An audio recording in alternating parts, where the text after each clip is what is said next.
ತಮ್ಮ ಗೋವಿಂದ ಹೇಳ್ತಿದ್ದ, ಮಧ್ಯಾಹ್ನದ ಪ್ರಶ್ನೆಗೆ ಶೀನಪ್ಪ ಭಾಷಾ ಭಜಂತ್ರವನ್ನು ತರ್ತಾನೆ, ಪಲ್ಲಕ್ಕಿ ಅಂತ ತರ್ತಾನೆ ಎಂದು ಊರೆಲ್ಲ ಮೆರವಣಿಗೆ ಆಗ್ತದೆ ಅಂತ ಹೇಳ್ತಿದ್ದ. ಇದು ಅದೇ ಇರಬೇಕು.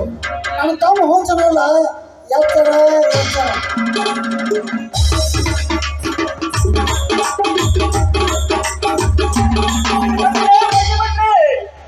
ನಾವು ಮನ್ನಿಸ್ಬೇಕು.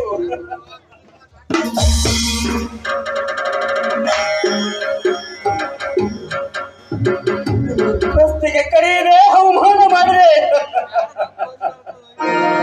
ನನ್ನ ತಪ್ಪು ತಾವು ಸಂಶಯ. ಶೀನಪ್ಪ ಏನಾಯ್ತು?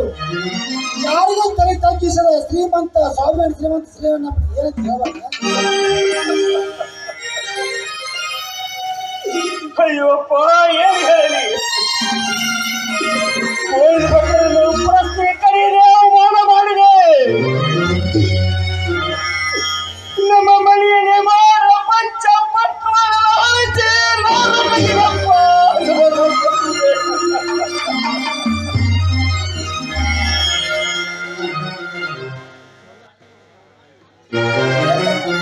ಶೀನಪ್ಪ ಪ್ರಸಾದ್ ಏನೇ ಮಾಡಿಸಿದ್ಯೋ?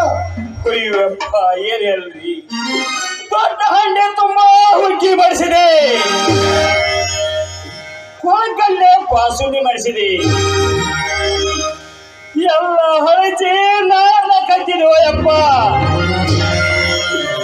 ಹಸಿದ ಬ್ರಾಹ್ಮಣರು ಎಲ್ಲಿ ಮುಂದೆ ಕೂತಿದ್ದಾರೆ. ಏನು ಮಾಡಬೇಕಂದ್ರೆ ತಿಳಿದಾಗಿದೆಯಪ್ಪ, ತಿಳಿದಾಗಿದೆ. ಗೋವಿಂದ ಭಟ್ರು ಎಲ್ಲಿದ್ದಾರಪ್ಪ? ಗೋವಿಂದ ಭಟ್ರು ಎಲ್ಲಿದ್ದಾರೆ?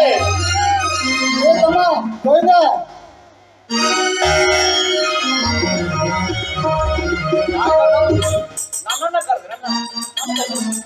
ತಮ್ಮ ಶೀನಪ್ಪ ಗೌಡ ಬಂದಾರು. ಜಾತಿಗಟ್ಟ ಗೋವಿಂದನ ಮನೆಗೆ ಮಡಿವಂತ ಸೀರುವಂತ ಶೀನಪ್ಪ ಗೌಡರು ಬಂದಾರಲ್ಲ, ಅದೇ ಒಂದು ಹಾಗೆ ದಯಮಾಡಿಸಬೇಕು. ನನ್ನಿಂದ ನಿಮಗೆ ಏನಾಗಬೇಕೆಂದು ಕೇಳಬಹುದೇ? ಗೋವಿಂದ ಗೋವಿಂದ, ನಿನ್ನ ಕಾಲು ಹಿಡ್ಕೊತೀನಪ್ಪ.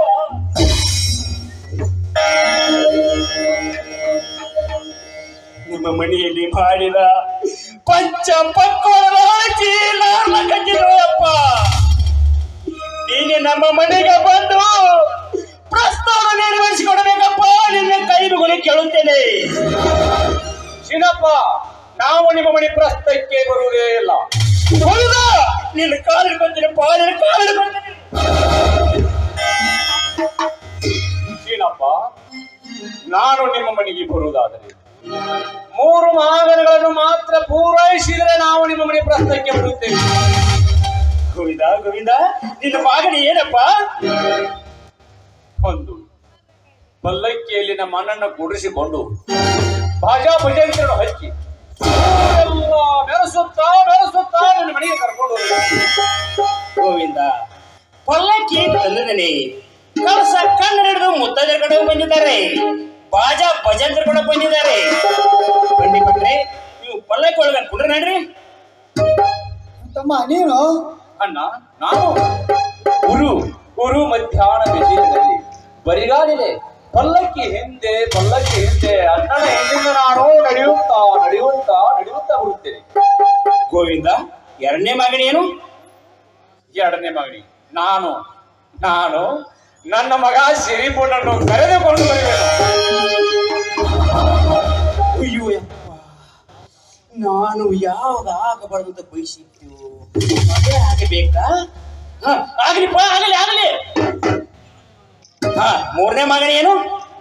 ಮೂರನೇ ಮಗನಿ ನಾನು ನನ್ನ ಮಗ ಬ್ರಾಹ್ಮಣರ ಮಧ್ಯದಲ್ಲಿ ಕುಳಿತುಕೊಂಡು ಒಂದೇ ಎಲೆಯಲ್ಲಿ ಊಟವನ್ನು ಮಾಡುತ್ತೇವೆ.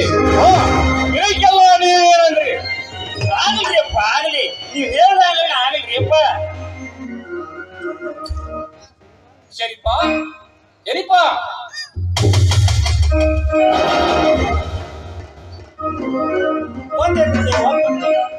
ಅಣ್ಣ, ಗೋವಿಂದ, ನಿಮ್ಮ ಅಣ್ಣ ಆಗಲೇ ಪಲ್ಲಕ್ಕಿ ಬಿಟ್ಟಿದ್ದಾನೆ.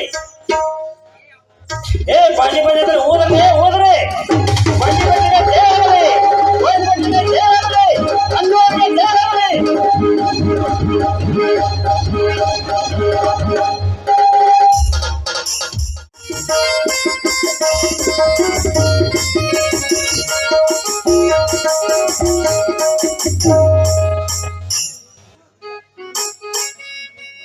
ಶರೀಫ, ಈ ಮನೆಯಲ್ಲಿ ಮಾಡಿದಂತ ಅಡಗಿ ಹಳಸಿ ನಾರ್ಲಕ್ ಬಿಟ್ಟಿದೆ ಅಂತ ಅದನ್ನೆಲ್ಲವನ್ನು ಹಸನ್ ಮಾಡಿ ಬಾಬಳ.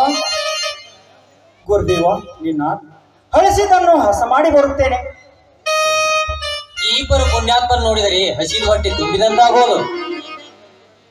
ಹೌದ್ರ ಹಂಗಾರ ಅವ್ರನ್ನ ನೋಡ್ಕೊಂತ ಕೂತು ಬಿಡಲ್ಲ. ಊಟದ್ದು, ನೀರದ್ದು, ಅನ್ನದ್ದು ಅವಶ್ಯಕತೆ ಬರಂಗಿಲ್ಲ ನಿಮ್ಗೆ. ಅವ್ರನ್ನ ನೋಡ್ಕೊಂತ ಕೂತು ಬಿಡ್ರೆ ಅಲ್ರಿ ರಾಮಣ್ಣ, ಈ ಶರೀಫ್ ಸಾಹೇಬ್ರ ಮೊದಲು ದೇವತೆ ಹುಟ್ಟಿದ್ರಂತ್ರಿ, ದೇವತೆ ಹುಟ್ಟಿದ್ರಂತ. ಹಂಗಾದ್ರೆ ಈಗೇಕೆ ಮನುಷ್ಯನಾಗಿ ಮುಸಲ್ಮಾನ ಧರ್ಮದಲ್ಲಿ ಹುಟ್ಟಿದರೆ? ಒಮ್ಮೆ ಇಂದ್ರ ಸಭೆ ಒಳಗ ಆ ರಮ್ಯ ಕುಣಿವಾಗ ಇವ್ರ ಮನಸ್ಸು ಅಜ್ಜಿ ಕಡೆ ವಾಯ್ತಂತ್ರಿ. ಅದು ನೋಡಿದ ಇಂದ್ರ ಸಿಟ್ಟಿಗೆ ನೀನು ಮೃತ ಲೋಕದಲ್ಲಿ ಮನುಷ್ಯನಾಗಿ ಹುಟ್ಟು ಶಾಪ ಬಿಟ್ಟಂತ್ರಿ. ಶಾಪ ಬಿಟ್ಟಂದ್ರೆ ಆ ಶಾಪದ ಫಲವಾಗಿನ ಆ ದೇವತೆ ಈಗ ಶರೀಫ್ ಸಾಹೇಬ್ರಾಗ ಹುಟ್ಟಿ ಬಂದಾರ್ರಿ. ಶರೀಫ್ ಸಾಹೇಬ್ ಹುಟ್ಟಿ ಬಂದಾರ. ಇದು ನಮ್ ತಾತ ಯಾವಾಗತ್ತಿದ್ರಿ, ತಾತ ಯಾವಾಗತ್ತಿದ್ದ. ಶಾಂಬಡ್ರ, ನಿಮ್ ತಾತ ಇಂದ್ರನ್ ಸಭೆಗೆ ಯಾವಾಗ ಹೋಗಿದ್ರಿ? ಆದ್ರೆ ಇಲ್ಲೇ ನಾವು ಮಾನ್ಯ ಬಾಗೇವಾಡಿ ಬಸ್ ಸ್ಟ್ಯಾಂಡ್ ನಿಂತಿದ್ರಂದ್ರ ನೋಡ್ರಿ, ಅಲ್ಲೇನೋ ಕಟ್ಟಿ ಕೂತಾರ, 4 ಮಂದಿ ಮಾತಾಡಕತ್ತಿರಂತ. ಅವ್ರು ಬಂದ್ ನಮ್ಮ ಮನ್ಯಾಗ ಮಾತಾಡಕತ್ತಿರ, ನಾ ಬಂದ್ ನಿಮಗೆ ಹೇಳ್ರಿ. ಇಷ್ಟೇ ಮಾರಾಯ, ಶರೀಫ್ರು ದೇವತೆ ಆಗಿರ್ಲಿಲ್ಲ. ಬಸವಣ್ಣವರ ಕಾಲದಲ್ಲಿ ಕಲ್ಯಾಣದಲ್ಲಿ ಒಬ್ಬ ಶ್ರೇಷ್ಠರಾಗಿದ್ದರು. ಏನ್ ಹೇಳ್ತೀರಿ ಬಿಡ್ರಿ ನೀವು. ಆಗ ಶರಣರಾದವ್ರು ಈಗ ಸಾಹೇಬ್ರಂಗ ಆಗ್ತಾರೆ. ಒಂದಕ್ಕೊಂದು ಹೊಂದಾಣಿಕೆ ಆಗೋದು ಹೇಳುದು. ಒಮ್ಮೆ ದಾಸೋಹದ ಮಹಾಮಣಿ ಅದರಲ್ಲಿ ಒಬ್ಬ ಶರಣರು ತಾಂಬೂಲ್ ನೀಡುತ್ತಿದ್ದರು. ಹೀಗೆ ತಾಂಬೂಲ್ ನೀಡುವಾಗ ಒಬ್ಬ ದೊಡ್ಡ ಶರಣರು ಬಂದರು. ಆ ದೊಡ್ಡ ಶರಣರ ಆಕಾರ ನೋಡಿ ಇವರು ದೊಡ್ಡ ಶರಣರು ಬೇಕೆಂದು ಅವರು ತಾಂಬೂಲ್ ನೀಡುವ ಶರಣರು ದೊಡ್ಡ ಎಲ್ಲಿ ದೊಡ್ಡ ಅಡಿಕೆ ಹೊರಟ್ರಿ. ಇವರ ತರುವಾಯ ಒಬ್ಬ ಕುಳ ಶರಣರು ಬಂದ್ರಿ. ಇವರು ಚಿಕ್ಕ ಶರಣರು ಬೇಕೆಂದು ತಾಂಬೂಲ್ ನೀಡುವ ಶರಣರು ಒಂದು ಸಣ್ಣ ಎಲೆ ಸಣ್ಣ ಅಡಿಕೆ ಕೊಟ್ಟರು. ಇದರಿಂದ ಚಿಕ್ಕ ಶರಣರು ಕೋಪಗೊಂಡರು. ಮುಂದೇನಾದ್ರೆ ಅದ ಪಂಕ್ತಿಯೊಳಗೆ ಪರಪಂಕ್ತಿ ಮಾಡಿದಕ್ಕೆ ಎಲೋಣಿ ಪರಧರ್ಮದಲ್ಲಿ ಹುಟ್ಟಿ ಅನ್ಯ ಧರ್ಮದ ಗುರುವನ್ನು ಪಡೆದುಕೊಂಡು ಸಂತಗತಿ ಕಾಣ ಒಂದು ಶಾಪ ಕೊಟ್ಟರು. ಆ ಶಾಪವನ್ನು ಹೊತ್ತ ಶರಣರು ಇವತ್ತು ಶಿಶುನಾಳದಲ್ಲಿ ಜನಿಸಿ ಶರೀಫ್ ಸಾಹೇಬ್ರಾದ್ರು ನೋಡ್ರಿ. ಇಷ್ಟೆಲ್ಲ ನಿಮ್ಗೆ ಯಾರು ಹೇಳಿದ್ರನ್ನ? ಇದನ್ರಿ ನಮ್ಮಮ್ಮ ಹೇಳ್ತಿದ್ರಲ್ಲೇ. ಹೌದ್ರಿ, ನಿಮ್ಮಮ್ಮ ಕಲ್ಯಾಣ ಕಡೆ ಅಲ್ಲಿ ಯಾಕೆ ಹೋಗಿದ್ರ? ಹಾಕಿದ್ರೆ ಅಲ್ಲಿ ಕೆಲಸ ಆಗ್ತದ. ಹಂಗ ಸಂಜೆ ಕಡೆ ತಿರ್ಗಾಡ್ಕೋತ ಹೋಗಿದ್ರೆ ಚಾಂಬಡ್ರೆ ನೆನೆಸ್ಬಿಡ್ದ ಶರೀಫ್ ಸಾಹೇಬ್ರೆ ಬಂದ ನೋಡ್ರಿ.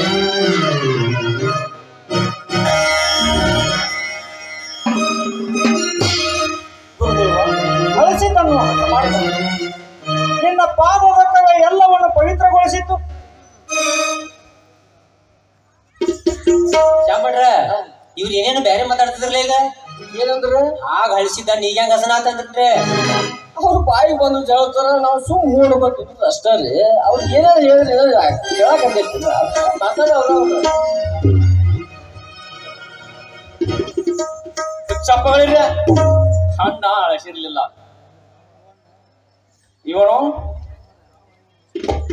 ಇವನು ಬ್ರಾಹ್ಮಣ, ಅವನು ಮುಸಲ್ಮಾನ. ಇವು ಹೆಚ್ಚು ಅವ ಕಡಿಮೆ ಅನ್ನುವಂತ ತಾರತಮ್ಯ ಭಾವದಿಂದ ನಮ್ಮ ಮನಸ್ಸುಗಳು ಹೊರತಾಗಿದ್ದು, ಈ ದೃಷ್ಟಿ ಕೋಣೆಗಳೆಲ್ಲವೂ ಕೊಳೆಯಾಗಿದ್ದು. ಈಗ ಎಚ್ಚರಾದವಳೇ ಎತ್ತರದವನು ಅನ್ನುವಂತ ಭಾವ ಬಂದವನಿಗೆ ಎಲ್ಲವೂ ತಿಳಿಯಾಯಿತು, ಎಲ್ಲವೂ ಹಸನಾಯಿತು.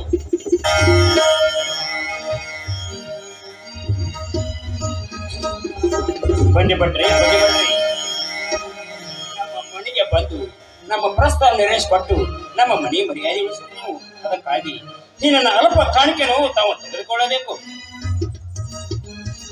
ಗುರುದೇವ, ಸೀನಪ್ಪ ಗೌಡ್ರು ಈ ಚೀಲದ ತುಂಬಾ ಬಂಗಾರದ ನಾಣಿಗಳನ್ನು ತಂದು ನಿನ್ನ ಪಾದಕ್ಕೆ ನೀಡುವುದಕ್ಕೆ ಬಂದಿದ್ದಾರೆ.